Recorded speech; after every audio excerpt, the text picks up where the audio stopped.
Welcome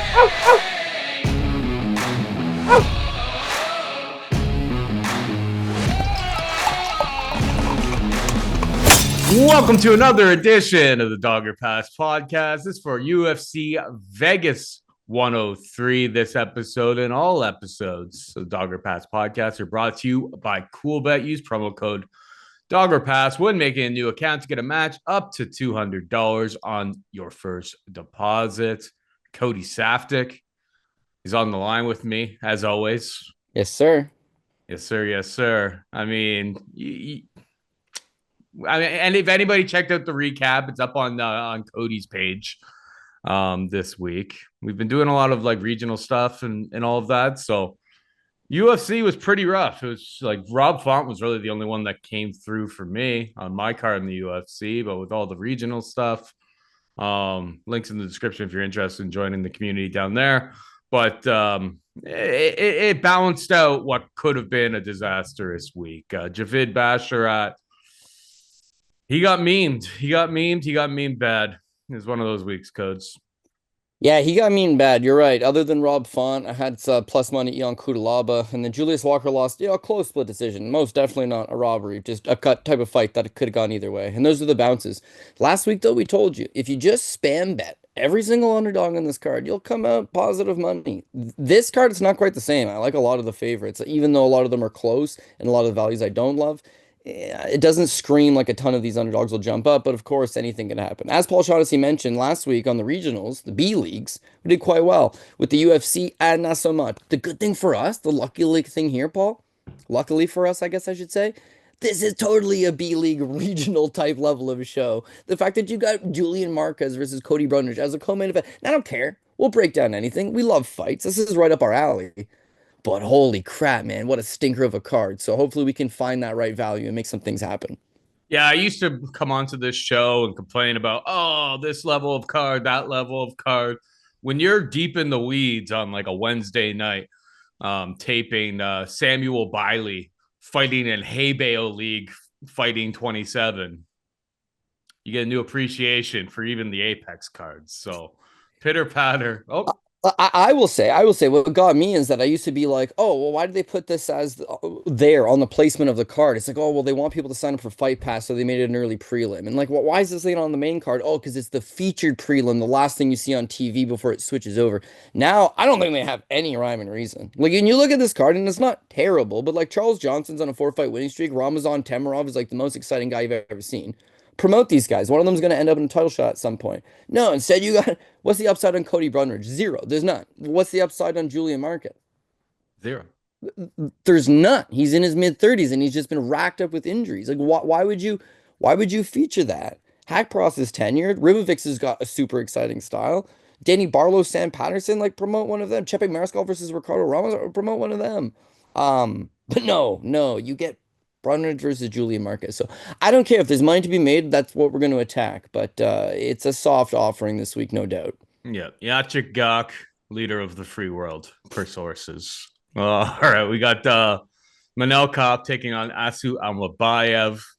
Manel Kape minus 222 favorite. Almabayev can be added for plus 185. You go back, you look at Manel Kape's most recent performances.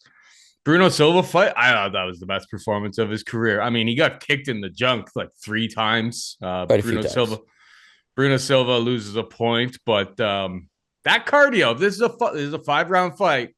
That cardio in round 3, it just looked like Manel Kape was just rounding into form. Like he was not slowing down. It must have been like a 25 punch combination that sealed Bruno Silva's fate there. And then you even go back to the Makhachev fight, right? Round 1, Makhachev doesn't get any takedowns. 1 minute into round 2 is when Manel Kape hurts his foot, very visibly hurts his foot, is able to fight through it. And like on MMA decisions, you do see like 70% of people scored it for Manel Kape. He doesn't get the decision, and it was a horrible, boring, terrible fight. Don't get me wrong. But round 1, when he was completely healthy, he was sprawling well. He was landing more strikes and the more impactful strikes. There wasn't much happening than Muhammad Makhachev. I think Manel Kape's rightful chalk and deserved chalk here. I know he's training in Vegas these days. And you look at Almabayev's run here, the volume is just so low. There is a world where like maybe he can get takedowns over and over and over, but like Matus Nicolau fight, he gets caught in like a guillotine choke there on one of his takedowns attempts. Jose Johnson had him in a very very deep submission attempt at one point in that fight. Those are 3 round fights, and frankly, when you look at like him in round 3, I've seen him like kind of slowing down. It's not really wrong. Like maybe Manel Kape's a better bet live, but you never really know with him because he could just spark you early. He could put a 47 punch combination on you early, and then you never really get to bet it whatsoever. But I've seen enough from Asu Almabayev at this point that's like in a 5 round fight, he's going to need 15, 20 takedowns. And I don't think he's got Merab cardio. He's going to need the Merab game plan here or to get like a submission, I suppose, early. But I guess outside of like Ode Osborne, that I don't really think that's completely on the table for him. Kape was able to spend a bunch of time underneath Makayev and, wasn't in too much of danger at any sort of point. This is all to say Manel Kape is my pick this week. What about you? Yeah, I really can't add much more to what you said. Manel Kape seems like he's built for 5 round fights. And I say that because you look at his first 2 fights in the UFC, both losses, but the Pantoja fight, he wasn't tired. In fact, if it was a 5 round fight, he would have done much better. Matus Nicolau, he's not tired after 3. And when we talk about Asu Almabayev being low volume, he's extremely low volume. But Kape himself is a low volume guy. The difference is that Kape, he just paces himself really well. Everything's a big explosion. He waits, he moves, he's got great footwork. Defensively, he's quite sound. And then when he chooses to go off, it could be a flying knee, it could be like Paul said, a 25 punch combination. He's very explosive, but he does a really good job of like chilling, taking a minute, relaxing here and there when need be, and then being able to go. So for 5 rounds, I do kind of think it's going to favor him. It's in the apex of all the venues that we see UFC fights in. They seem to favor damage over control time more than anybody, and I do think that, just like Paul said, is the key difference here. Also, Almabayev, he's on a decent little run. He's got a solid pro record. Has been finished one time. It was like 8 years ago, but Tagir Ulanbekov did TKO him in the 3rd round of that fight. Tagir don't hit nearly as hard as Manel Kape. So again, it certainly is on the table if you're an over better. But if you're an also Almabayev better, I think you juice this even better by taking him by decision. Like I don't think he's submitting Manel Kape, and you can right away just throw off that he's knocking out Manel Kape. So very much like Paul said, he's just going to have to go in with a repetitive game plan of just taking him down and securing control time against Ode Osborne, CJ Vergara, Jose Johnson, Matus Nicola. Let's take Matus Nicola off the table. But the first 3. Yeah, takedowns galore, but they're all like lowly end, non-ranked contenders. Against Matus Nicolau, the takedowns don't become so, they're not so much on the table. But Matus Nicolau had lost his last 2 fights going in, knocked out in both of them, big durability issues, and Asu drops him, scored a clean knockdown, ends up winning 2 of the 3 rounds. It's not like the cleanest performance, but at flyweight, you win a few fights and you get launched into these big spots. So this was not the original fight that was supposed to be made. Manel Kape had a different opponent originally. Asu was going to fight on the card with a different opponent, and it ends up coming together. I think over the course of 5 rounds, yeah, Manel Kape stuffs more takedowns than not, keeps it upright, lands the better combinations. He's going to land probably 2, 3 more significant strikes altogether, and the judges as a whole should probably see that as a decision victory. If not, maybe he clips him and he knocks him out. Paul mentioned the Makayev fight as well. Makayev goes 3 for 8 on takedowns, but when he does get those 3 takedowns, he's not really able to hold him down a whole lot. So for Almabayev, if that's the game plan, he's going to have to do it all night long, and over 5 rounds, it just creates too many openings. So flyweights, I love to just take that plus money, but in this case, I like what I see from Manel Kape. I think he's going to be better over the course of 5 rounds and should get the win here. All right, we got the fight that you alluded to off the top. Oh Julian man. Marquez taking on Cody Brundage, -149 at Coolbet for Julian Marquez. Brundage, the +130 dog.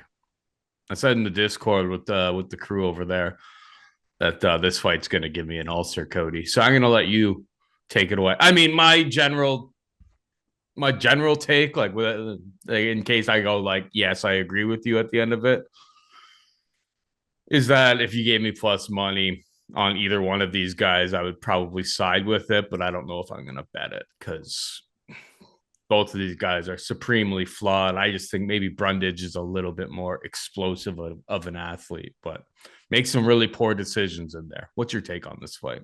Yeah, same thing. Like on paper, Brundage is a better athlete, more just like an athletic guy, moves well. He's got the wrestling pedigree. He wrestled in college. He's got a decent blast double leg. Julian Marquez has got a huge vulnerability to getting taken down, and I think Brundage could exploit it all day. He trains at altitude over at Factory X Muay Thai in Colorado. You shouldn't gas out. Like and Julian Marquez has been viciously, not TKO'd his last three fights. He's been viciously put away in his last three fights. And Brundage, for all of his flaws, he has a real nice overhand right. He's got a knockout win in the UFC, but he's also rocked guys like Rodolfo Vieira. Like, it's certainly possible that he could knock out Marquez. He could just take him down and beat him up.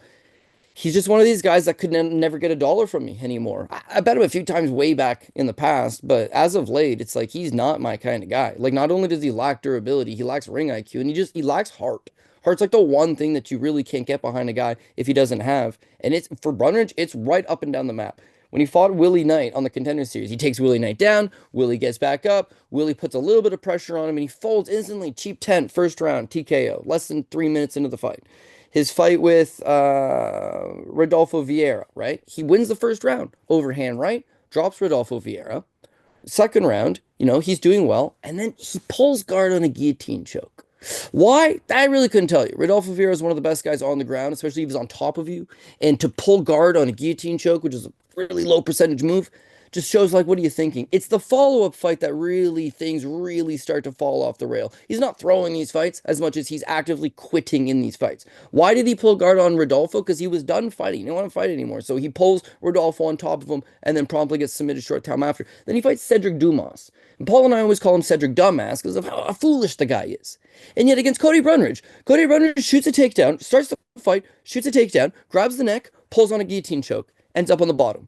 Dumas gets like 3 minutes of control time. Late in the round, Cody scrambles, he gets on top, he grabs the neck, he drops on a guillotine choke, gives Dumas right back top control. He does the exact same sequence in round 2 as well.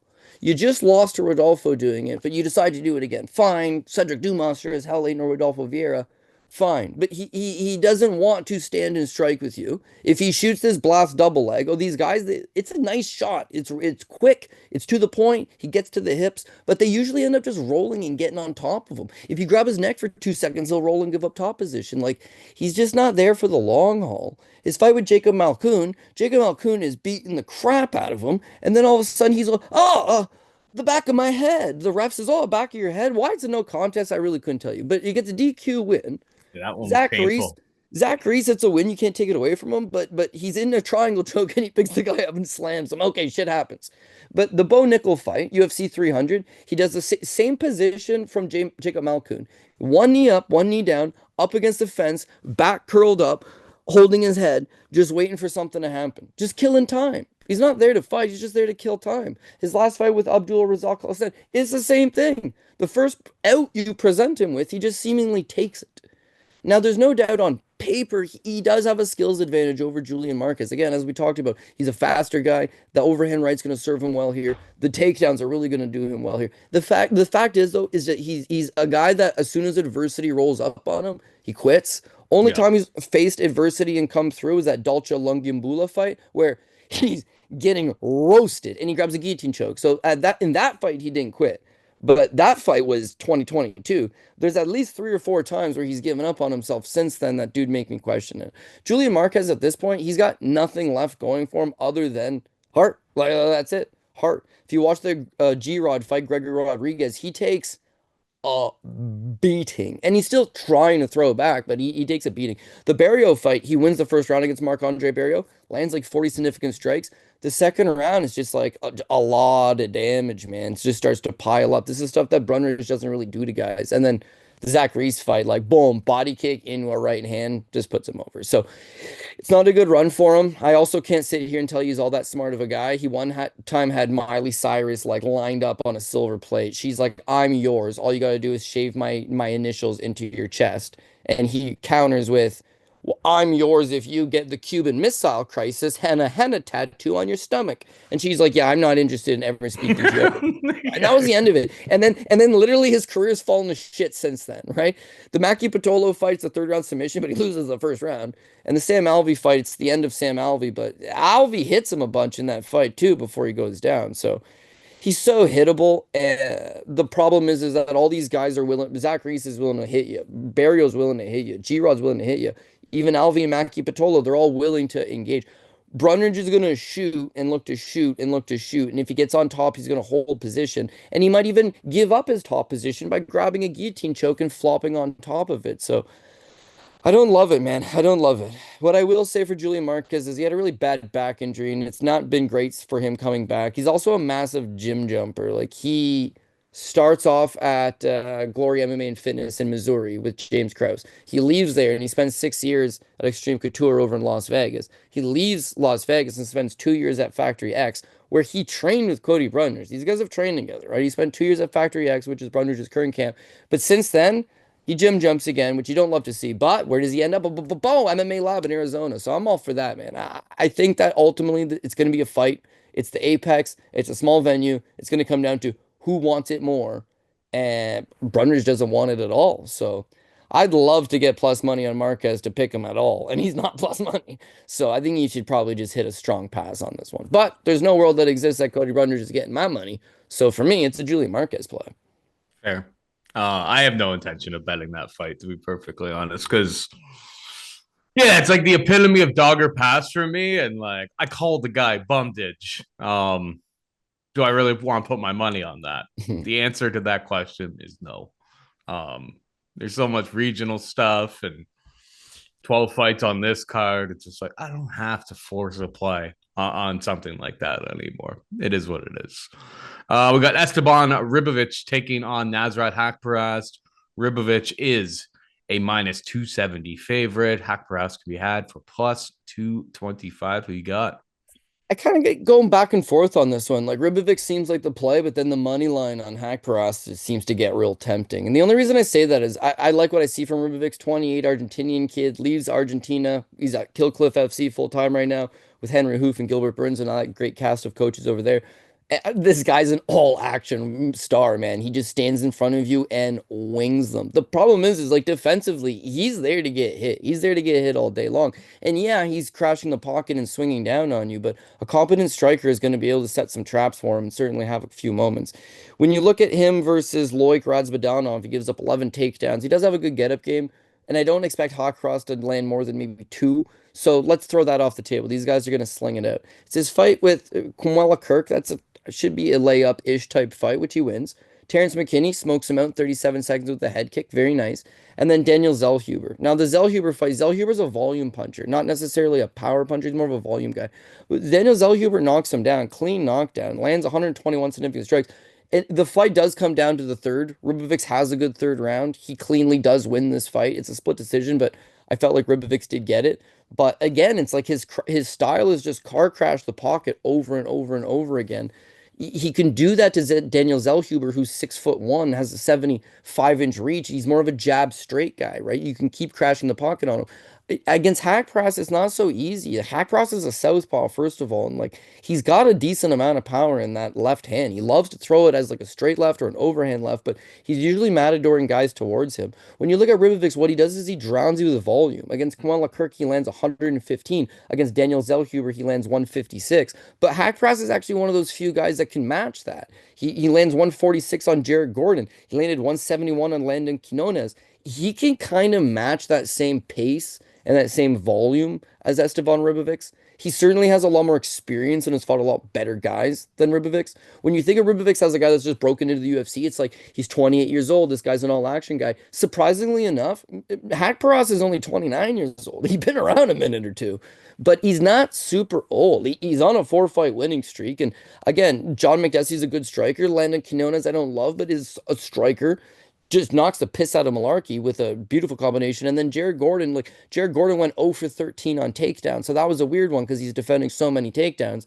Against Ribovics, he's not going to be likely defending nearly as many, probably less than a quarter of them. And the ones that he does defend will probably be less than a Jared Gordon takedown anyway. So you got two strikers that are going to bang it out. Ribovics is there to get hit. I wouldn't rule off the table that Haqparast hits him, hurts him, and maybe even just if he doesn't knock him out, just wins the round, right?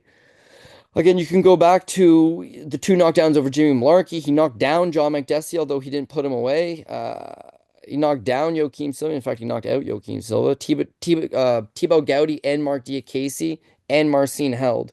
He knocked all three of them down, but didn't get a knockout. So again, it's like even though you don't put away your opponent necessarily, a knockdown is usually enough to win the round. So if Haqparast can just continue, let this kid charge over at him, time him with the left hand, he's gonna do some work. If this kid's starting to pull away with the volumes, he should largely be able to keep up with that. And then the last thing is that I think he's still with TriStar and Faraz Hobby, Rob Font, all those guys. They'll have a good game plan of like this guy's coming on a straight line. You need to step off and blast him. So the money line just seems like it's a lot wider than I anticipate this fight to actually play out to be. I don't know if it's enough for me to take Nasrat Haqparast as much as Ribovics is not somebody I'm loading up at the top this week. So I think I still take him just because I don't know. I don't know why. I'm actually flipping back and forth on this one, Paul. Do you have thoughts? What are your thoughts on it? Sway me one direction or the other.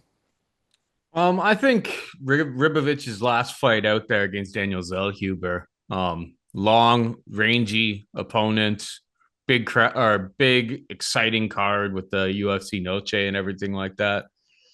That showed me a ton. I do see the world that you're talking about. This is a very, very close, competitive, tit for tat striking affair between the two of them, and maybe it comes down to a knockdown. And Esteban has been knocked down in a couple fights over the course of his career. Well, actually, just the Zellhuber fight, but he still kind of pulled away in that one. The volume was just too much. I put him in parlays this week. But you make a lot of good points. Like it is, there are some like red flags here, but I mean the landing Quinona. I don't know. Maybe I just rate Esteban Ribovic a little bit more, and I see like his trajectory right now than like going very, very competitive with Landon Quinones, going tit for tat with Jared Gordon in a fight that's pretty much exclusive, like it was exclusively on the feet because he's defending takedowns. Don't get me wrong. I don't know. Yeah, I mean, if I'm going to fade Ribovic at this point, it's going to be against somebody who can wrestle. And what it really comes down to here is that maybe Nasrat can get one or two, but as you said right at the beginning of your breakdown, I don't know if he can. Is he going to just stand there and just bang? Because I know Ribovic is. No, that's for certain. Yeah, that's for So certain. like, give me the dog, not the underdog. Give me the dog in the fight. I think Ribovic is the guy that I want to put my money behind. I mean, I already have tied him in some parlay action this week. So, but yeah, I could totally see a world where it's like 140 to 140 in significant strike. If he played DFS, this fight's probably a pretty good fight to target. Not because of takedowns and control, but like the winner's probably going to have a lot of volume. But yeah, we won't know until until we get into the cage. But yeah, it's Ribovic for me. But you're right. Like the number is actually 270 at Cool Bet is one of the better numbers on. It was down at 300 at one point. 280 is kind of pretty typical around market. Yeah, there may not be that much meat on the bone, but we'll find out on Saturday night. We got William Gomis taking on Hyder Amil, minus 196 for Gomis, plus 165 for Amil. This fight, I mean, I'm probably too invested in it, Cody. So worst case scenario for your boy Paul Shag is is like a Gomis decision. Because what do I have this week? I have Hyder Amil money line. I just think this guy is kind of criminally underrated by the books every single week. He's 10-0. I know he's 34 years old, so he got a late start. Scrap pack guy with Gilbert Melendez. If you actually watch their fights back, when Gilbert tells him to do something, he does it like right on the fly. Like he is very coachable, very clearly. He has an interesting story if you go like a little bit like deeper into the weeds. Like he had a bit of an rough upbringing. He was raised in like Philippines, and then his dad was abusive, and then they moved to like to San Francisco area. So yeah, he got a little bit late into the game here, but it's like this guy is just. We talk about it all the time, guys. It's just like you want to put your money on this because he is going to fight for your dollar. Well, at plus 180, I took him as an underdog there. I also like the under because in his last two fights, he's been rocked himself. And those were not obviously against top flight opponents in his last two fights out there. But yeah, Fernie Garcia and Jung Young Lee kind of rocked him even in the short period of time that he was fighting Jung Young Lee. He had like 41 significant strikes in 1.5 million. It's like once he had him hurt, he's like, I'm finishing the job right now. Fernie Garcia also hurt him, and Fernie Garcia was able to get some takedowns. I don't think it's outside of the realm of possibility that Gomis is able to get some takedowns over the course of 15 minutes here. But Amil has shown enough of a get-up game that I think he's a dog that's worthy of some action this week. I don't really think it's all that different for Gomis than the Brito fight last time out, except Brito's got better wrestling, and Hyder Amil definitely has way better volume. So I guess it is a little bit different. But that MMA, yeah, if you go on MMA decisions for that fight, like I watched the fight back and I was just like, I don't know if I necessarily agree with that. Gomis came through as an underdog. The fight was competitive and close. Most people, as I suspected, scored it for Brito when all was said and done. But yeah, I think Gomis is the kind of guy that could be exploited, and I'm hoping that 10-0 Hurricane Hyder Amil comes through again this week. What's your take on this fight? Yeah, I don't know, man. Like you said, it's basically what William Gomis just fought against his last time out, or at least a similar version in Joanderson Brito. But I'll stop you when you say Joanderson Brito only just has a little bit better wrestling. I think Joanderson Brito is just better pretty well overall. Like Hyder Amil's 10-0, right? But he's got 10 pro fights. Joanderson Brito has 25 pro fights. The loss to Gomis that snapped a 5-fight winning streak in the UFC. So like that's a quality win, man. And what does Brito do better than anybody? Oh, he just charges you down and swings with murderous hooks. He's got decent volume, huge power, and he can mix in those takedowns. He's also got like a nasty guillotine choke and all that. Hyder Amil, what I saw in the Contender Series and what we've seen so far in the UFC, built like a brick shithouse. This guy can absolutely sling him. He can hit you. He can hurt you. And his cardio seems to be pretty good. Like he got taken down 5 times in the Contender Series, but at no point did it look like he got tired. He just powers his way back up. Paul mentioned Fernie Garcia took him down. He just powers his way back up. It's that he's there to get hit. Like he's fighting a rock'em sock'em robot type game plan where he wants to, similar to what we just broke down in the last fight, they want to crash the pocket and just exclusively fight you from there. Hyder Mills ultra aggressive. He's ultra strong. And because his cardio is pretty good, he can push a fast pace. But someone that can mix in takedowns and certainly play range with him is going to give him fits.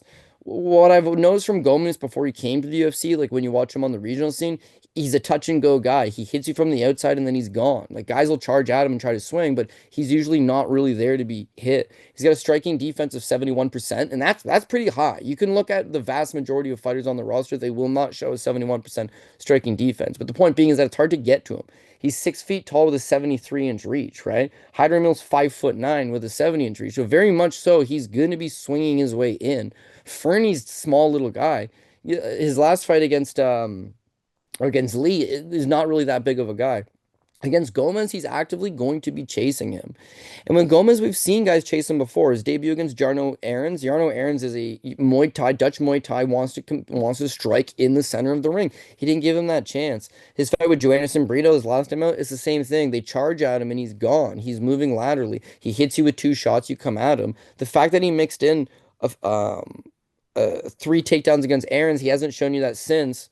But with Hyder Amil, if Hyder Amil just gets reckless and tries to continuously chase him down, I think he's just going to hit him from the outside and move, hit him from the outside and move, time one of these bull rushes in, and then take him down for a little bit. So I love the dog money on Hyder Amil. He's going to fight for your dollar 1,000%. Not a bad play in the slightest bit. Just kind of in my mind, I I could feel see like him getting clipped as well. So I bet the under or the fight doesn't go to decision. Because if Hyder yeah. Amil wins, it's probably a finish. I could also see a world because Hyder is so reckless. He comes in and gets absolutely nuked early. So that would mitigate my losses. But yeah, I mean, Gomis' decision is very much on the table, and it would be an 0 for 3 on this fight for me. Yeah, Gomis never took down Brito, but he reversed him and he got on top and he got about 3.5, almost 4 minutes of control time out of it. So yeah, I think his ground game is good. I think his defensive striking is really good. And again, I just how do you beat these Fight Factory Paris guys like these MMA Factory Paris guys? You take them down. That's the key to beating them. If Hyder's not gonna take them down, and how do you train with Gilbert Melendez this long and like takedowns aren't a part of your game at all? Like, I don't know. I don't know. I really like Hyder Mill's style. I don't like Gomez's style at all. But in terms of a what would I rather bet for this instance, yeah, I'm gonna take Gomez. And we'll talk about one more of these fights later on in the card. The guy running forward throwing bombs is always going to be dangerous, but if you can work that perimeter on your back foot and strike off your back foot and use an educated jab, like that's the way to beat them. And I expect these guys to do that. We move on down the card. We got Danny Barlow taking on Sam Patterson. Barlow a minus 300, minus 303 favorite.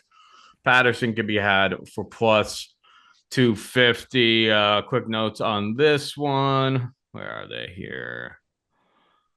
All right, well, first off, like Barlow's performance against Veretnikov kind of looks worse in hindsight because we're coming off of Vanderford absolutely making Veretnikov call him daddy to the point that like Veretnikov got super mad, Embarrassed.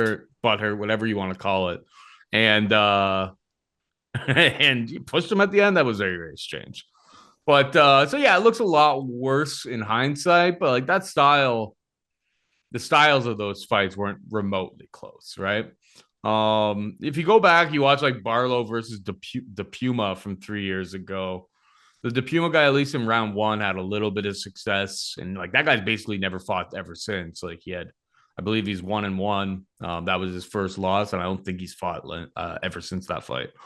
The Puma was able to get a takedown at least in round one, have a little bit of control time. So it's like that path may be there against Barlow. He hasn't really been tested against wrestlers. What I keep kind of coming back to though is like Patterson when he exchanges, and he was doing a lot of good work at 107 or 155 pounds, just enormous for 155 pounds, being 6'3".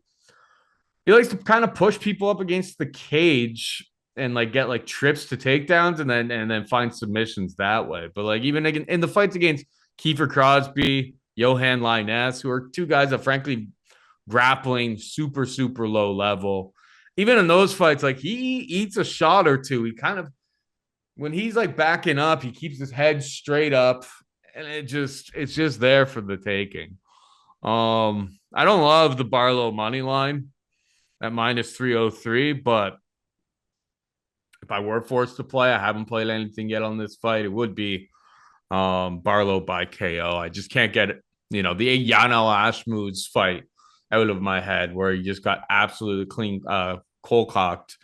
But yeah, the Kiefer Crosby fight, if you go back watch that, it's like Crosby even catches him with something before like the submission and all that materializes. So I can't get to Patterson as a dog myself. I don't know if I'm gonna. The problem is that like the odds and the markets kind of agree. Barlow by KO, minus 135. If I was forced to bet something, maybe it finds its way into like some degenerate parlays or something like that. But yeah, Barlow will be the pick for me. But don't know if I'm going to do too much with this one. Your thoughts? I think you take the under 2.5. I don't know if they'll set it at 1.5 or 2.5, but I feel like this fight They is set it not. at 1.5, and it's minus 130. Yeah. I don't. I mean, it might take a little bit longer than that, but it might not. Honestly, like if Danny Barlow's gonna win, Paul mentioned this, he's gonna knock out Sam Patterson likely in the first round. But if not in the first round, he's gonna knock out Sam Patterson at some point. If Sam Patterson's gonna win this fight, he needs to get it to the ground like ASAP. And if he does get to the ground, Sam Patterson's a BJJ black belt. Like he's quite good, and Barlow, that's gonna be a big deficiency of his game, but. I think we keep talking about Danny Barlow about that last performance against Nikolai Veretnikov was just like, man, he really slowed down in the second round. He completely gassed out in the third round. Terrible performance, but he does miss weight. He comes in at 0.3 over. Apparently, he was sick all week. So factor in the guy's sick in fight week. Factor in he misses weight by 0.3. So essentially, he did everything he could to make it happen.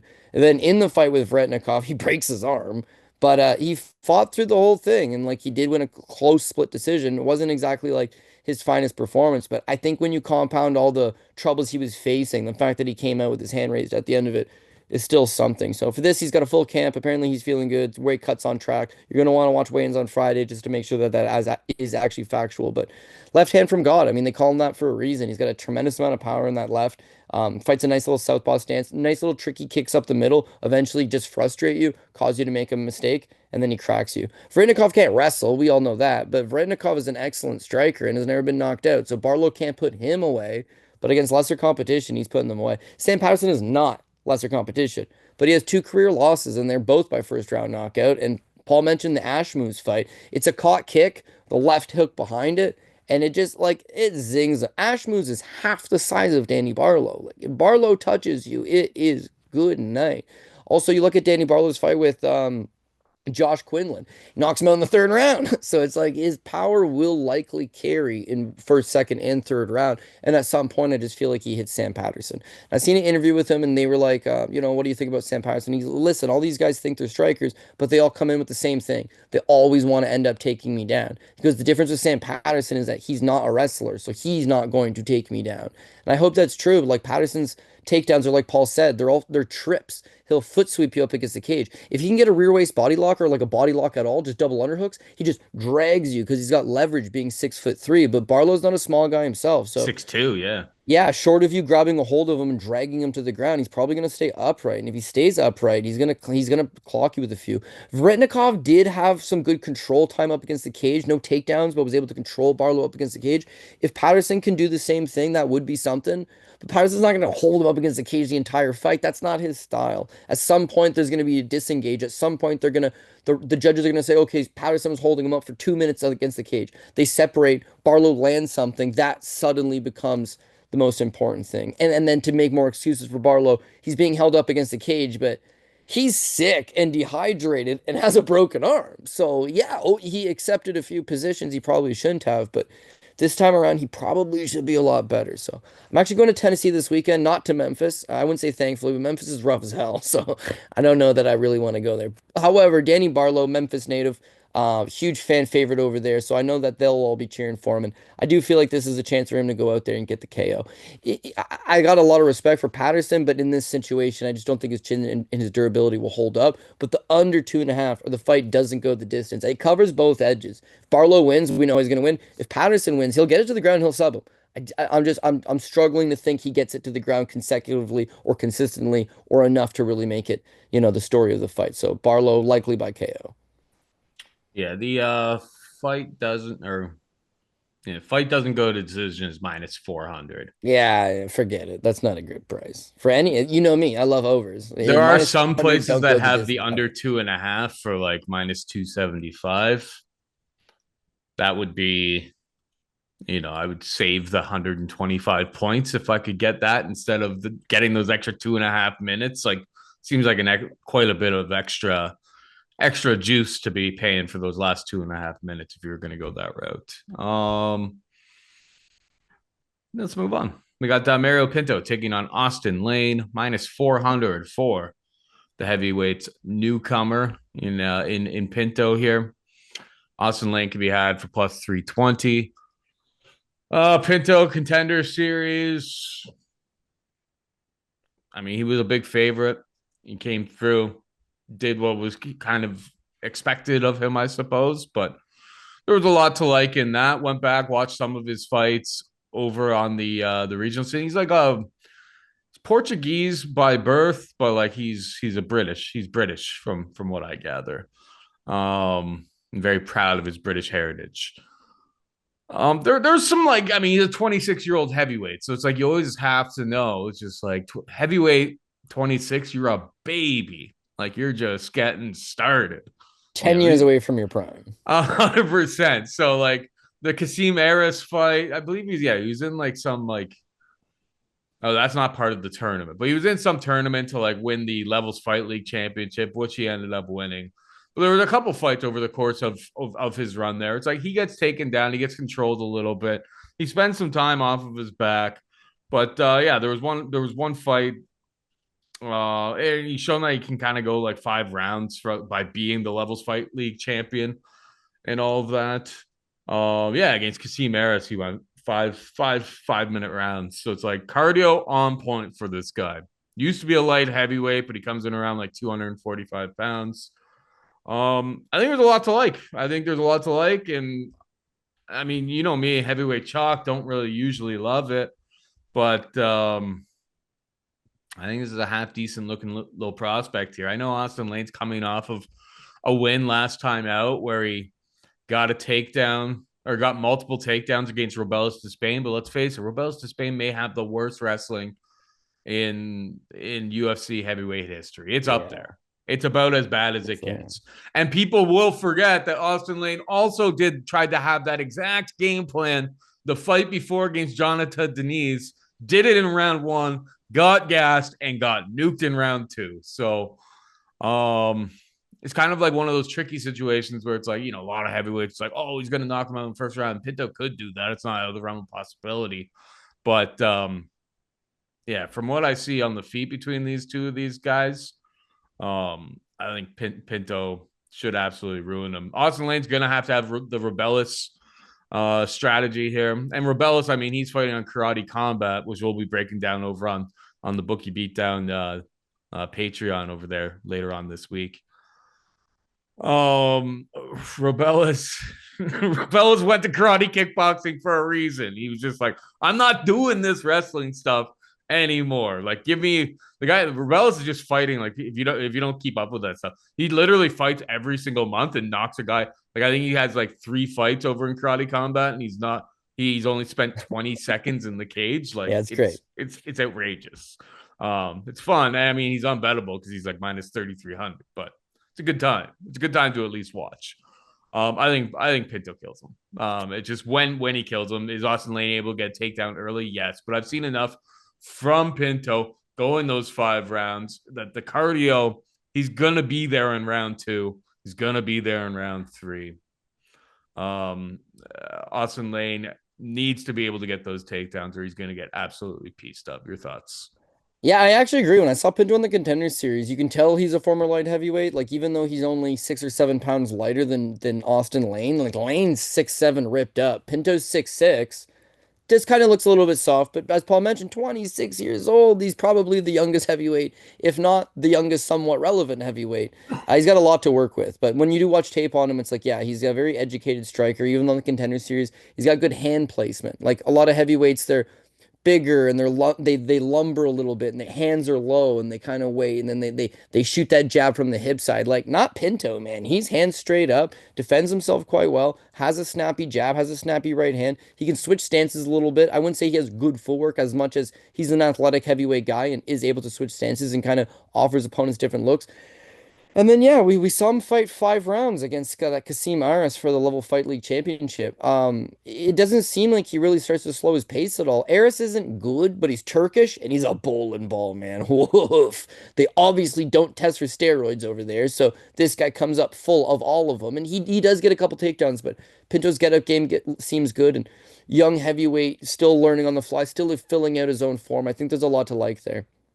For Austen Lane, it's kind of a funny one. So, not funny one, but we all know about, he played football. He jumps into MMA a little bit later. They brought him on the Contender Series to fight Greg Hardy because it was football player versus football player, and he gets knocked out. Right after he got knocked out by Greg Hardy, Frank Tate, who was 5-5, also knocked him out in the first round. Hardy 57 seconds, Frank Tate 2 minutes and 41 seconds of the first round. Then Vernon Lewis, who was 7-4, he ground and pounds him and knocks him out, also in the first round. Tafa, they run it back. The first time's a no contest due to eye poke. The second time, Tafa knocks him out in the first round. And then all of a sudden, because we keep talking about how is Austen Lane going to win this fight with his takedowns, all of a sudden, he does not want to stand no more. So he's become a wrestler. He's not a wrestler. Up until he fought Jonathan Denise, he had secured 0 takedowns in his UFC career. Hasn't even shot takedowns in his UFC career. And yet, against Denise, who we all know as a very credible kickboxer, it was like, well, I can't stand with him. I've been knocked out 5 times in my career, 4 of them in the first round. I've got tons of concussions from my days of playing football. Now he's trying to take them down. Against Denise, Paul mentioned he took him down the first round, but he gassed doing so, got knocked down in the second. And then against Robelis Despang, his cardio looked way better. His It did. takedown setups did look better. Obviously, he doesn't want to play punchy kicky anymore at all, so he's focusing probably the majority of his training on get the takedowns, secure position. But Robellis is working his way back up. And Robellis is a weird one. He is hands by his hips, lumbering heavyweight, throwing jabs from the hip side. He throws hardly anything because he's tired and he knows Lane's about to take him down. Whereas like Pinto's not like that. Pinto's up, he's coming forward and he's going to be slinging them at you. Lane might be able to take him down, but he's going to work his way back up, which is going to cause Lane to just overtax himself. There's a possibility that Lane showed you against Robellis his cardio checked out, and maybe it checks out here as well. But you got a Pinto that's 11 years younger than him, right? Like I do think that the fresher guy in the second or third round would probably be Pinto. And then as soon as you take your foot off the gas for a second or you're forced to exchange for a second, I think at that point he's going to clip him and hurt him. So I got Mario Pinto to come in and win his UC debut. Someone that I do think could probably be a solid prospect. Not right now because he's 26, but by the time he's 28, 29, 30, 31, like again, this guy's got a lot of Mhm. time to work with. And I do think he's actually going to be a pretty good fighter. Yeah, and he doesn't have to be a world beater to get through Austen Lane, right? That's the kind of the big thing about all of this. But they are making you pay the price to believe in Pinto here. It ain't cheap. It ain't cheap, but it sounds like we're both on the same page. We both like them. We got Chepe Mariscal taking on Ricardo Ramos minus 417 at Cuba, which I think is like the best price on market for Chepe, plus 325 for Ramos. Who you got here?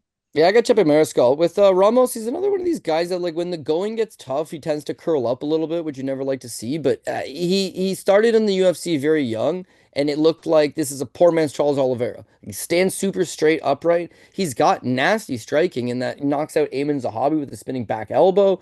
He also knocked out Danny Chavez with a spinning back elbow. He's got a nasty little hook kick on him, just there's and then he moves from Brazil to Team Alpha Male working on his wrestling, took down Bill Algeo 8 or 9 times. Like, here's somebody that's going to round into form, but he just really hasn't. Like, it seems like when guys are able to stuff those takedowns, keep it upright, he doesn't wear damage well, like at all. Saidner Magomedov knocks him out. Lerone Murphy knocks him out. Those are both in the first round. Charles Jourdain chokes him out with a guillotine choke. Julian Erosa chokes him out with a guillotine choke. Again, those are all in the first round, right? So 4 of his 5 losses in the UFC are by finish, all in round one. You grab a hold of his neck, he's tapping. If you can, put a punishment on his body or hit him to the chin, he's going down. And then the last fight with Kulabau, the first round, Kulabau lands like a calf kick and it completely seizes Ramos's leg up. And then he ends up getting knocked down, got outstruck 70 to 27, but he had a takedown and he had some control time. I can't take that away from him. He did have a good takedown, did have a control time. He 100% lost the second. He wins the third. The first is really what decides it. I thought he got hurt pretty bad in the first round, but he did a good job of kind of working his way back into it. I scored the fight for Kulabau. They gave it to Ramos. He went scream robbery. Point being is that if he loses that one, that puts him on a 3 fight losing streak. If his calf got annihilated, you could second round, sorry, he loses, third round he wins. Second round, there's an argument it's a 10-8 round. He does not wear damage well. There's just nothing that I really want to get behind. We use the term all the time, fight for your dollar. A guy that it's 1-1 going into the third and they're gonna bite down. Like, I don't know. Ramos has just got too many question marks for me. Chepe Mariscal, meanwhile, he's a judo black belt, right? So taking him down is difficult right off the hop. The guys that do take him down, because sure, he does get taken down, but Morgan Sherrier takes him down twice, can't really establish a whole lot of top control on him. Damon Jackson goes for like 1 for 6, and when he does take him down, it's in middleway through the third round. Chepe's huffing and puffing. He gets taken down. He lands like 15 elbows to the face. Damon Jackson's like, why did I take him down? I really don't want to be here. And then Chepe pushes him off and gets back up. He always fights the full 15 minutes, trains at altitude, has a solid gas tank, very solid durability. As I mentioned with his judo black belt, he's good at largely keeping the fights upright. And then when he's upright, he's slanging. Per minute, he's landing just under 5 significant strikes, whereas Ramos is landing 3. So over the course of 15, Ramos is either getting knocked out, which is what I think is going to happen, or he's just going to slowly get doubled up on the significant strike counts. He'll shoot takedowns, sure, but either he doesn't get them, or when he does get them, he'll be getting very little control time out of it. Whereas Mariscal works his way back up, lands the more punishing blows, and eventually edges this thing out. Could be close, I guess. At minus 415, minus 430, you really wouldn't want it to be close, but I think just a sprawl and brawl type game plan gets it done for Chepe, and I'll be backing him this week. Sure, I think Chepe wins, but I think the bet like Ramos is such like a volatile kind of guy. One of my books just opened up props for this one. There's 12 to ones, but I see a 18 to 1 Ramos by KO prop. And like Chepe, I know like the Steve fight from like LFA or whatever. It's like that was actually kind of a pretty rough stoppage. It probably shouldn't have been a Yeah, and stoppage, but it's Steve-O like, hits like a hammer yeah, there. whatever. The spinning back fist, the spinning back Yes. elbows. Ramos is one of those guys that it's just like he has skills. He doesn't seem to have the heart. I do see that he was training with the fighting nerds in the lead up to this camp. My I think Chepe wins. I think Chepe probably should win by whatever means necessary. If odds and I was if it wasn't like a betting show and it was just like, oh, who are we picking here? Chepe Mariscal. But a 18 to 1 Ramos by KO prop. That's how I'm gonna play this fight. I'm gonna play it very small and then move on to the next one. I think Chepe should be able to get takedowns. We've seen with Ramos, like his grappling game, pretty overrated. He gets submitted by, Jourdain and who else? And Julian Arosa.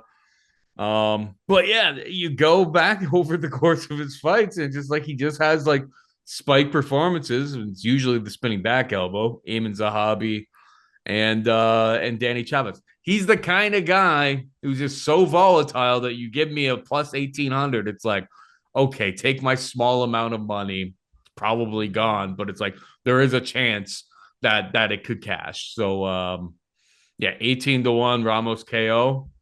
I'll be taking some of that. Moving on down to the next fight, we got John Castaneda taking on Douglas Silva de Andrade, minus 270 for Castaneda. DSDA can be had for plus 222 at Coolbet. Who you got?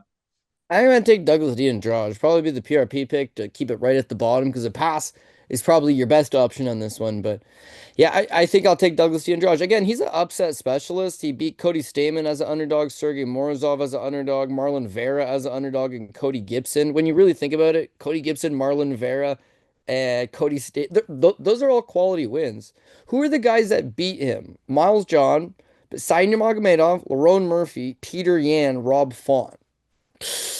He's as savvy as it gets. And you and I have broken this guy down for many, many years, Paul. He is like a fine wine. He just doesn't really seem to age. I mean, he's got the most jack chiseled frame that you'll ever see on a guy. And even though he is 39 years old and he pretty much throws zero output, he has a knack for just keeping these fights very close and then landing the few bigger shots, right? The guys that beat him have to be good. And I'm not saying that John Castaneda is not good, but yeah, he's kind of like one of these mid-range type guys. So to see a minus 270 price tag with Castaneda, what's he got to do? He's got to go outwork him, which is fair. But Castaneda is supposed to be like a wrestler boxer with some decent output. But Miles John's a wrestler boxer, and he struggled mightily with him. Cody Stamen's a wrestler boxer, and he flat out, right? I 100% think there's a world here where Castaneda's not taking him down because he's built like a fire hydrant. Therefore, you need to strike. Now, I will say is the narrative here is that you got a 39-year-old bantamweight, which nobody wants. But A, look at the guy. Don't look 39 to me. B, people kind of are not looking at the fact that Castaneda himself is 33, nearly 34 years old. So if Castaneda was fighting a 26-year-old, the narrative would be that he is old and not that good anymore. But because he's taking an older guy, it's kind of like flying under the radar. When you look at John a few years back, solid, right?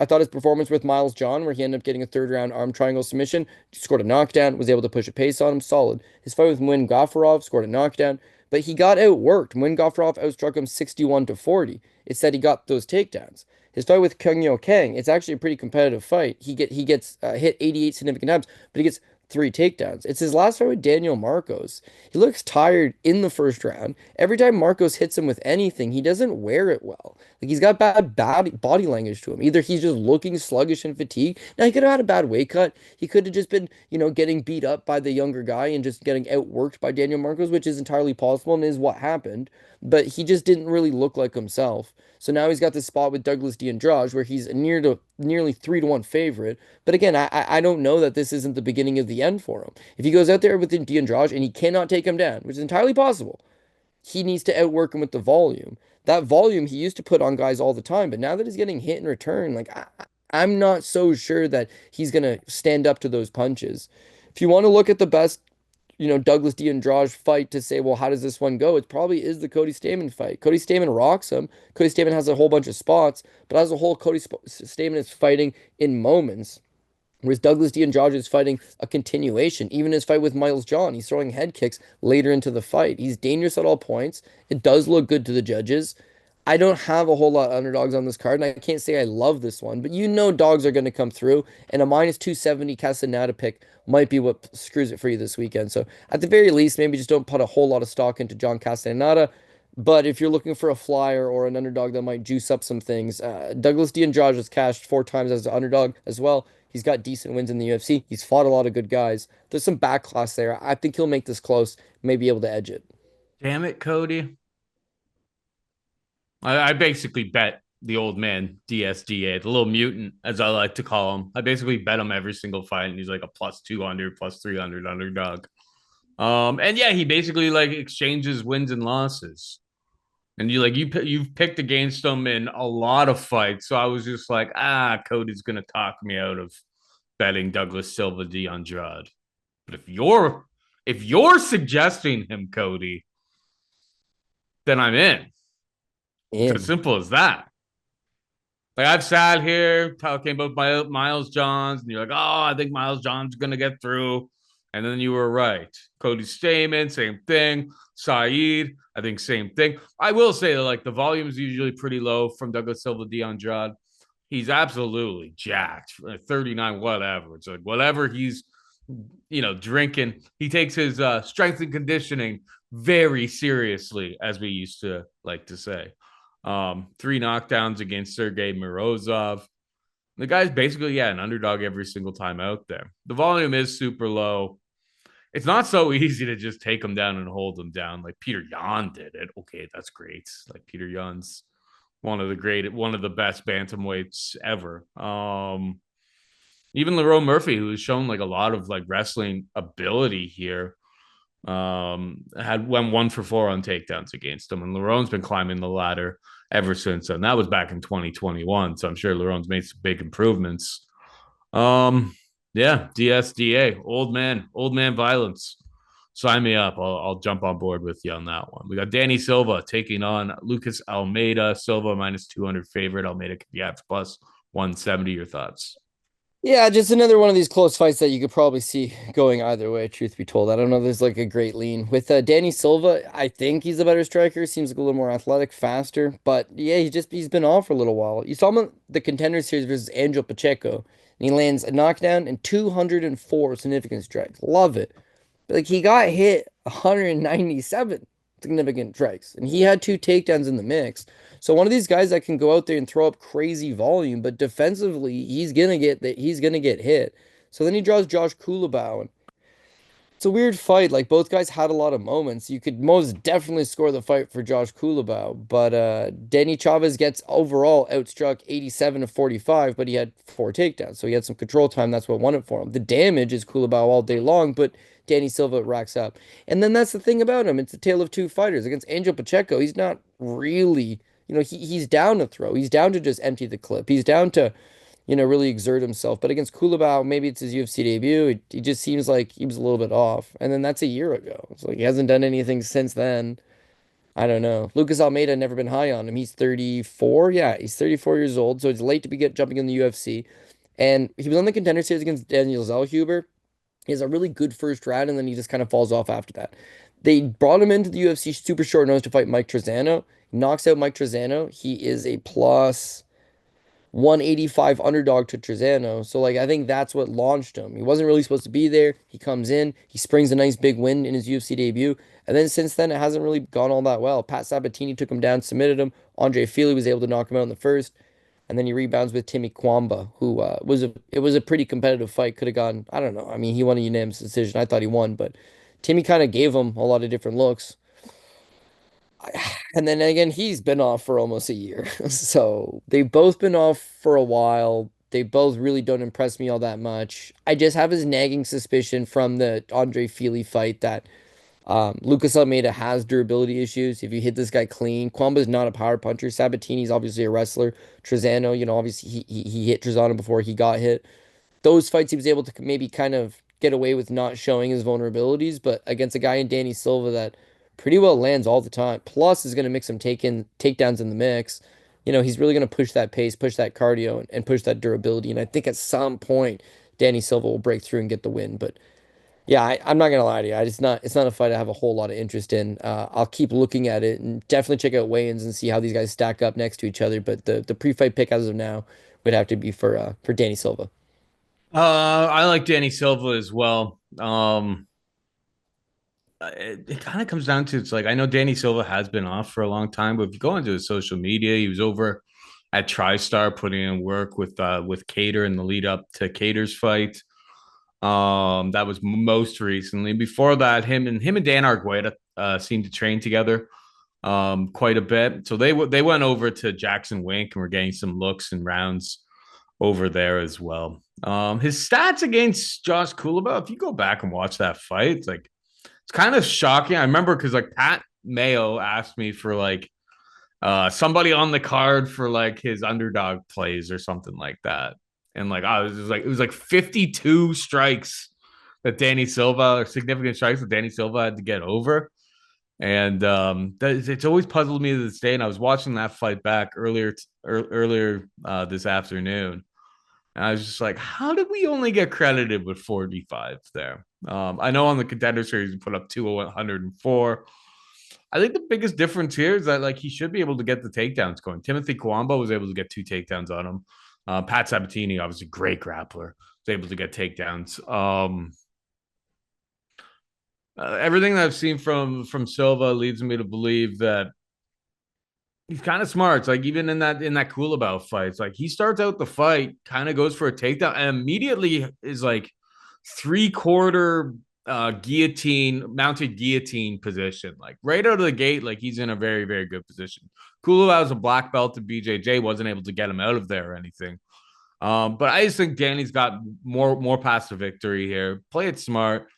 Don't just stand there to get rock slash hit, which is what he kind of did in the Angel Pacheco fight. I guess the striking defense has been a bit of a question mark, but it's like in this fight, you know, lean on what your buddy Dan Argueta tells you to do. Maybe don't fight as much as your sensei Cub Swanson and focus a little bit more on what Dan is doing. Because if you just stand and trade with Lucas Almeida, this is a pretty tricky fight for sure. But I'm not too worried about that year off in competition. How old is Danny Silva anyways? Born in 28, I 1990s. think. Yeah, so it's like whatever. I'm not entirely sure what was the layoff and what caused the layoff for him there. Is there any like canceled fights, anything like that?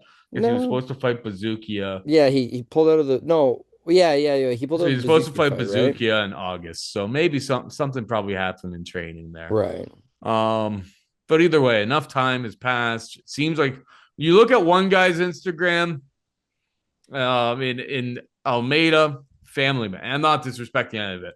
Family man. You see pictures of him and his kids and his family, and it's all good stuff. You see, and I guess doesn't really mean anything. This is just like one of the things I took away from like when I was researching. Danny El Puma Silva is just all fighting stuff. Like he's about that life right now. He's going to other places to get more information, more looks. He seems 100% committed to being as good as he can be. And I'm sure Almeida is too. He just likes sharing his beautiful family and all of that. But my kind of perspective is give me the younger kid who has more paths to victory here. Lean on that wrestling kid because yeah, you can get yourself into a lot of trouble just standing and trading with the Brazilian Muay Thai specialist in Almeida. But Danny Silva's the pick for me as well. We got JJ Aldrich taking on Andrea KGB Lee, -189 for Aldrich, +160 for Lee. Who you got? It probably could just make a dogger pass women's MMA. Could go Yep. either way, but yeah, that's what this is. Like Andrea Lee's on a 5 fight losing streak. She's 36 years old. She's lost her last 5 fights. Now you can make some excuses for her. I thought she won. I thought she won the Viviane Arroyo fight. I thought she won the Macy Barber fight. So in that world, it's only a 3-fight losing streak. But there's a difference. The Viviane Arroyo fight, she fights admirably, scores a knockdown. The Macy Barber fight, she got 5 takedowns. I thought she should have won those. The Natalia Silva fight, she's less competitive. The Miranda Maverick fight, she did get some takedowns on Maverick, but she's less competitive.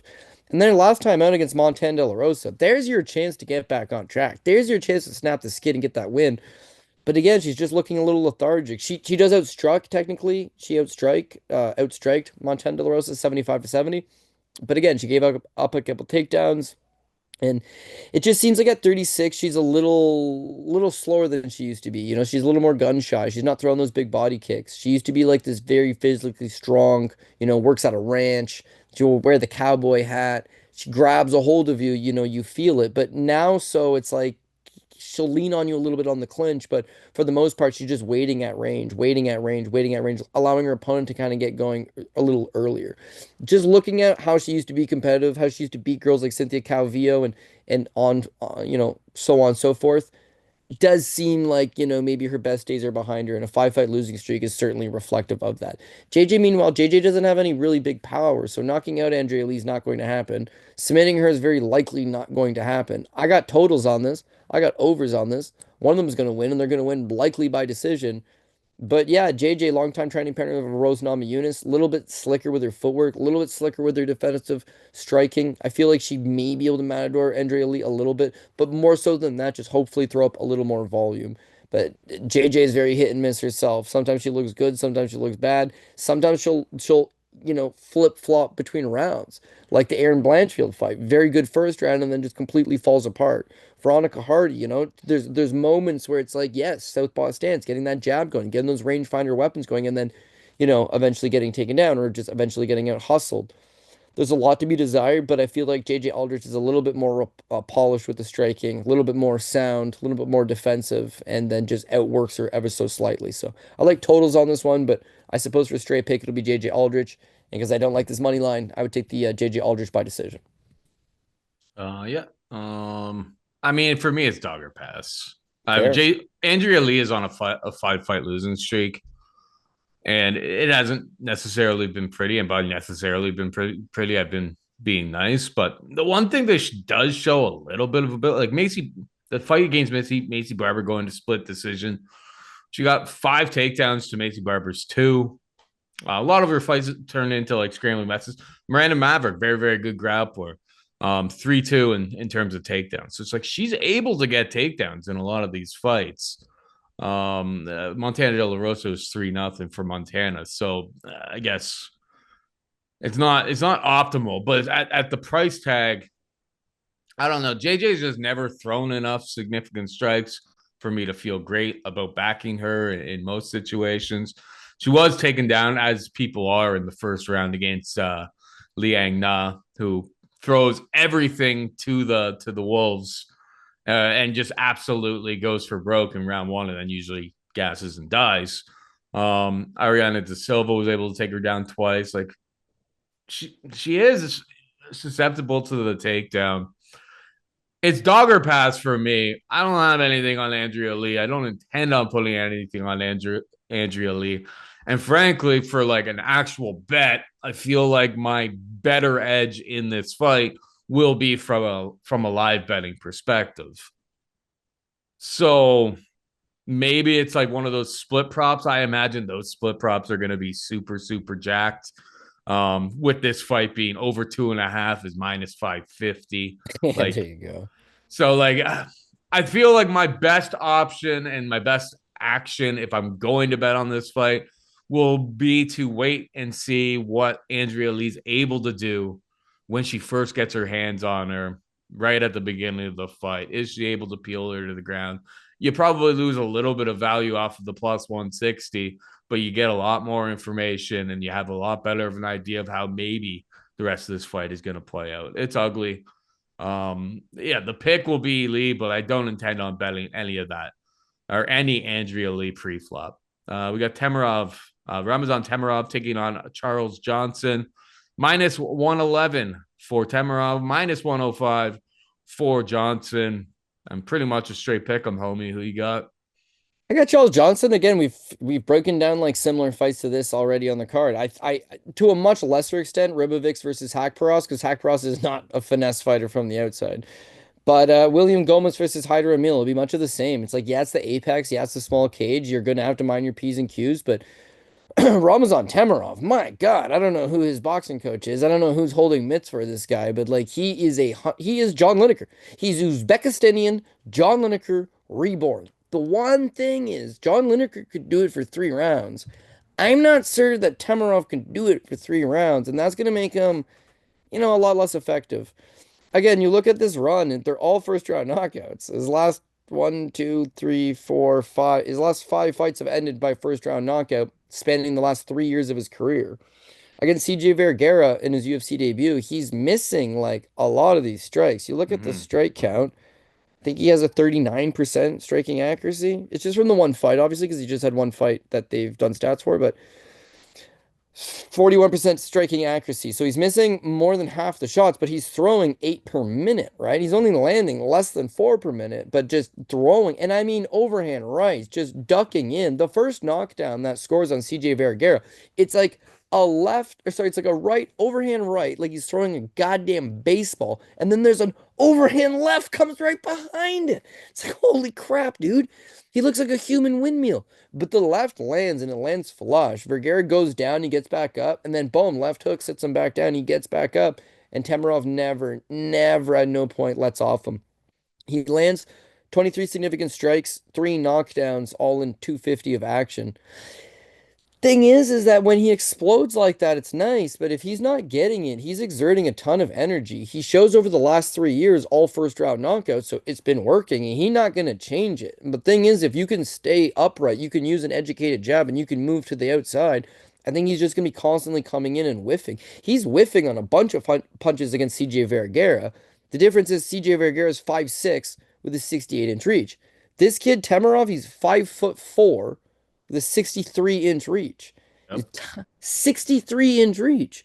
So against Vergara, he can get there, but against Charles Johnson, who's got a 70-inch reach and is 5'9", switch stance guy, fights from southpaw, fights from orthodox, has pro boxing experience, has a really nice front kick up the middle that's going to be able to keep him at bay.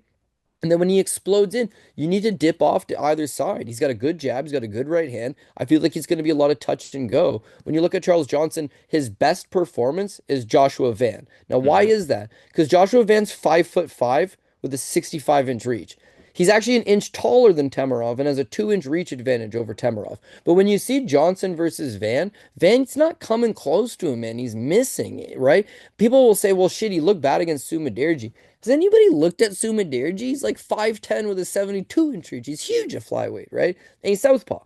So I feel like that straight left from Sumaderji gave Johnson problems. Sumaderji's length gave him problems. But whenever he's matched up with these shorter guys that are not trying to take him down, I think you'll really start to see the Charles Johnson flow state. And with Temirov, he's not showing us any real takedown ability. So chances are he's going to come in here and just wing murderous hooks. If it lands it and knocks out Johnson in the first round, so be it. Johnson's shown very good durability. I think he takes those punches. I think he extends Temirov into the second and then into the third. And I think he secures the deal and he gets the win. I got Johnson pre-fight flop, but have a look at the live betting market as well. Temirov might just swing these crazy bombs and make it look really good in the first round and maybe even win the first round. Johnson's covering up, Johnson's constantly running away, but ultimately in the second and the third, he's going to slow down. This thing might look exactly like Calvin Kattar versus killed me the other day, the Moroccan Devil, Zalal. Yusuf Zalal, where it's like, buddy, you want to fight? Great. I don't really want to. I'm hanging out on the outside. Pop, pop, pop, pop. It's up. The onus is on you to do something about it. So cut me off, right? And does Temirov have footwork? Does he cut off the kid? No, he pursues. He pursues like a dog on a bone. So yeah, I got Charles Johnson to get the job done. He's on a solid 4 or 5 fight winning streak at this point. He's really starting to reinvent himself. He's getting comfortable. He's a guy that's taking a lot of fights short notice, but this is a full camp for him. And I just do think that he'll play the matador, do the right thing, stay to the outside and pick him off. Apex makes me nervous. It's not a big cage. I'd love it if it was a big cage, which it's not. But again, Tamarov is just waiting for a vet lesson to hit him, and I think Charles Johnson is that vet lesson. Yeah. I mean, you said Lineker, right? Yeah, yeah. I was gonna Yeah, say a I think flyweight Lineker, but I Lineker was in the actually Discord and surprisingly I used to be a I flyweight. I threw the exact same thing out in my notes, to be Oh, you perfectly did? Yeah. honest. Oh, you got the eye, In my bro. notes, what did I call him here? Temirov. Um, kind of has new age Lineker vibes, but I don't think he has the granite chin like Johnny. Because, like, let's frank it. Let's face it. If you're gonna be short, stocky, and winging hooks like that, you have to have a chin because people are going to be throwing straight bullets right down the Yeah, middle. 100%. I think Charles Johnson live or late is the best way to approach this. I did throw a little bit on Johnson round 3. Because yeah, Temirov, if you go back, you watch him like versus this like Mikhail Serbu fight. It's a few years ago, and I'm sure Temirov's getting better, but it's like because he's so explosive, because he's throwing with fight-ending conviction every single time. Like he gets held up against the cage, like taken down. Like this guy doesn't have 3-round cardio. It's like a guy like Charles Johnson who's been a regional champion. Round 1 could be kind of ugly because it's like Ramazan comes with such ferocity that he's either going to finish you or he's going to win that round very, very convincingly. But yeah, Charles Johnson's never been knocked out over the course of his career. He's taken on a lot of really good opponents over the course of his career. Johnson round 3 plus 1,500 like that. And I mean, I like him on the money line as well. I feel like Temirov comes out so hard that it's hard for me to see a world where like Temirov doesn't at least win the first like 2.5 minutes of the fight, and then I can jump in on like Johnson at like plus 140 or I mean, if Johnson gets dropped, who knows? It ends up being like plus 200, plus 300 type of thing in round 1. The later this fight goes, the access is going to go be askew, and it's going to tilt towards energy Charles Johnson. So Johnson live and late. That's how I plan to attack it. I do have money on Johnson round 3 plus 1,500. That's early in the week, and I may add a little bit more to that when more books open up props this week. Finally, we've got Luana Carolina taking on Montana De La Rosa. Luana Carolina is a minus 149 favorite at Coolbet. Promo code DOP, promo code Dog or Pass. We'll make a new account to get a match up to $100 on your first deposit. $200 on your first deposit. See, that's why you shouldn't do a promo in the middle of breaking down a fight. Paul, you know better than this. Montana De La Rosa could be after plus 126. Cody, you got here. Well, to tell you how bad Andrea Lee is, her 5-fight losing streak is capped off with Montana De La Rosa snapping her own 3-fight losing streak to get the job done. So yeah, she's 1-3 over her last 4 fights. The only win, a very close split decision over Andrea Lee. I just don't think like Montana De La Rosa has really made all that many improvements. She came into the UFC as a solid wrestler grappler. She could get the fight to the ground. She could really grind you. When you look at them, the vast majority of these fights, outside of Tatiana Suarez and JJ Aldrich, like the vast majority, she does get a takedown or two. It's that when she's on top, there's no real significant ground and pound, there's no real significant submission and threat. Is that she can take you down. You know, she hustles you up. She's got 15-minute cardio. She's got a really good chin on her, but you see her chin on display far too often. Like she takes a lot of straight punches. Both of her eyes will swell every time. Her nose gets busted every other fight. Very pretty girl, takes a lot of damage every single time she's out there. Now she's a warrior. She's the kind of person that as a fight fan, you're always going to get behind and, want to support. But yeah, again, it's like she's getting out muscled in a lot of these spots. She's getting out struck in a lot of these spots. She doesn't, visibly she wears damage very poorly, which is always bad for the judges because even if the striking numbers are close, one of them is busted up and bleeding, you tend to favor for the fighter that's not looking so bad. Luana Carolina's been taken down in her last 7 fights, 1 or more times. It's a bad stat. It's a really bad stat. But she does have an ability to kind of, get back up. And when she gets back up, she's outstriking almost all of these girls. She's got notable win over Lupi Godinez, who did take her down twice, but Lupi went 2 for 15 on takedown attempts, right? So because Luana's very tall and upright, she's hard to offset her balance. Molly McCann took her down twice. Joanne Calderwood took her down twice. Ivana Petrovic took her down twice. Juliana Stolyarenko took her down once. And then Lucy Pudilova, her last time out, took her down twice. None of that is inspiring, Paul, in the slightest bit. But yeah, that's been her last 7 fights. And yet still she outstruck Pudilova 94-43. She outstruck Julia Stolyarenko 66-16 before taking her out with 8 seconds left in the fight.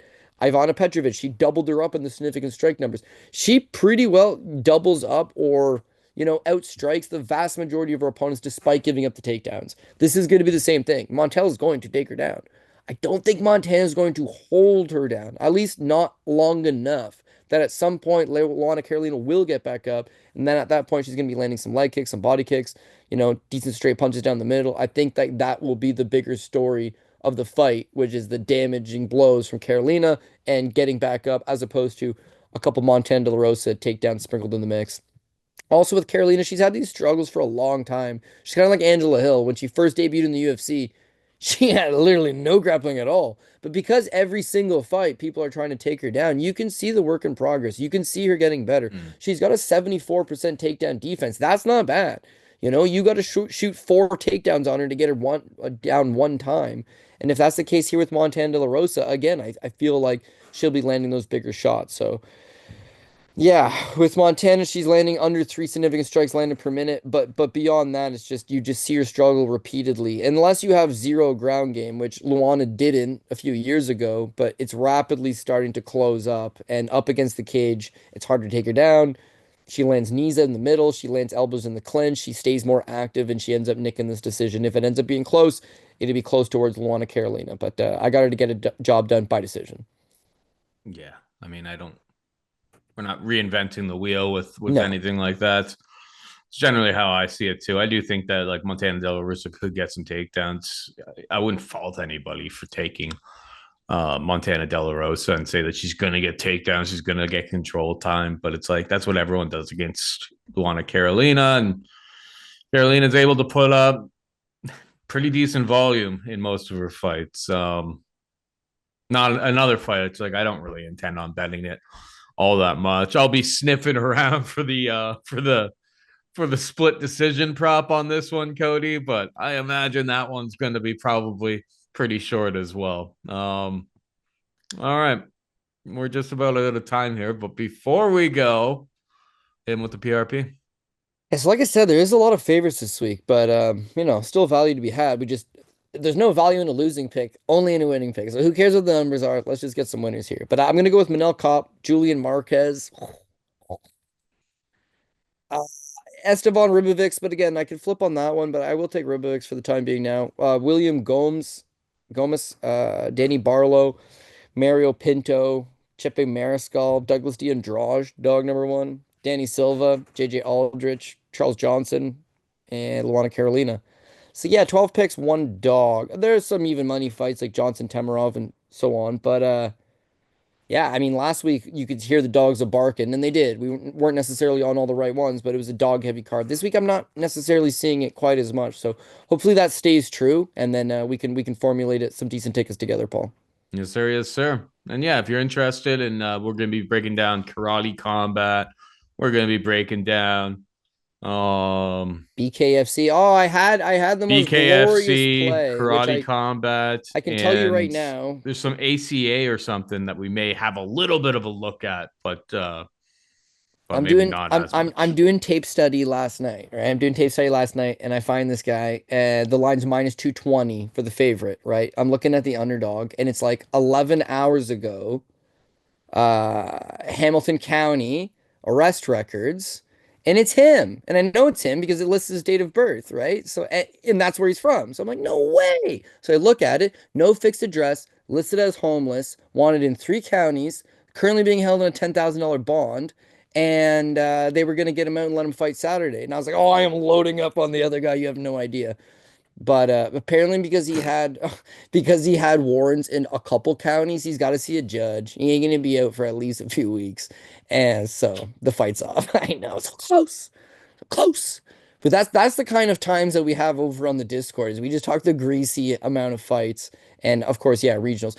You look at this card. A lot of these people are going to be fighting on the regionals and being broken by. We're going to be breaking down a lot of these fighters on Thursdays from now on, Paul, because I don't see them having long tenures in the UFC. But that being said, listen, we'll watch absolutely anything. And this card, I have seen worse. I can't say it's the worst I've ever seen. Worst co-main event I've ever seen in my life, but not the worst card I've ever seen in my life by UFC standards. Oh yeah, brother. Like you, I look through this card and I go like, can't wait to to bet like Brundage at like A1 combat or something like that, somewhere down the line. Yeah, Or Brundage fade is on the him, chop. fade If, him. if he loses, he's cut. If Julian Marquez loses, He's he's cut. cut, right? That's goes without saying. Andrea Everybody, Lee gonna get cut, man. She's on a 5-fight losing streak at this point. Austen Lane, you could hold on to him, but it's going to come down to what kind of performance he has because Yeah, he was on a long losing streak, and then it's like, oh, he took down Robella's Despang he beat him by decision by taking him down a bunch of times. That's not what the UFC wants. If Pinto melts him, that puts him at 1-4 in his last 5 fights. He go. Ricardo Ramos, I don't think they'll cut, but LFA like Brazil, bro. yeah, Douglas Andrade, my boy, never cut that guy. John Castaneda, like I don't know, he'd retire more than anything. Lucas Almeida's got to be on the chopping block. Andrea Lee's got to be on the chopping block. Montana De La Rosa got to be on the chopping block. I understand it's like, well, you won your last fight. They cut guys coming off wins, and in this instance, you won one. It snapped a 3-fight losing streak. You lose your next. Yeah, you're 1-5 in your last 6 fights. It's not going to go well for you. So.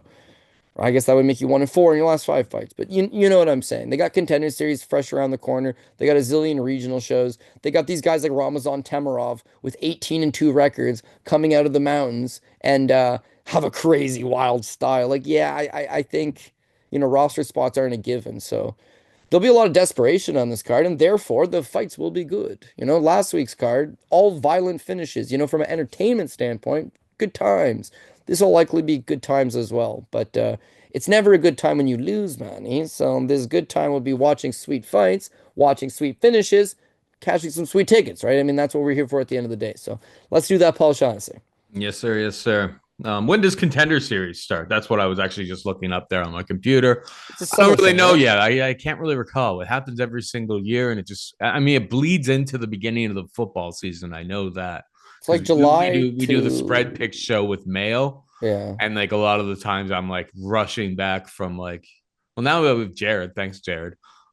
Jared's able to like upload the show. But for a long time there, I was like, ripping back, particularly when I was making memes of the Greek. But I haven't done that in a few seasons now. I leave everyone alone. But yeah, Contender Series, I think it starts in like June or July. Yeah. And then it rolls into like October. So we're a bit early for me to start saying Contender Series is coming. Remember, pink slip fights, because there's a whole brand new batch. There's at least 40 to 50 fighters that will get a contract and bounce somebody who's making too much. That's just the nature of the business. That's the nature of the beast. But that is it for us this week. Hope you enjoyed this show. For producer Jared and Cody Saptic, I'm Paul Shaughnessy saying goodbye and good luck. Ow, ow, ow.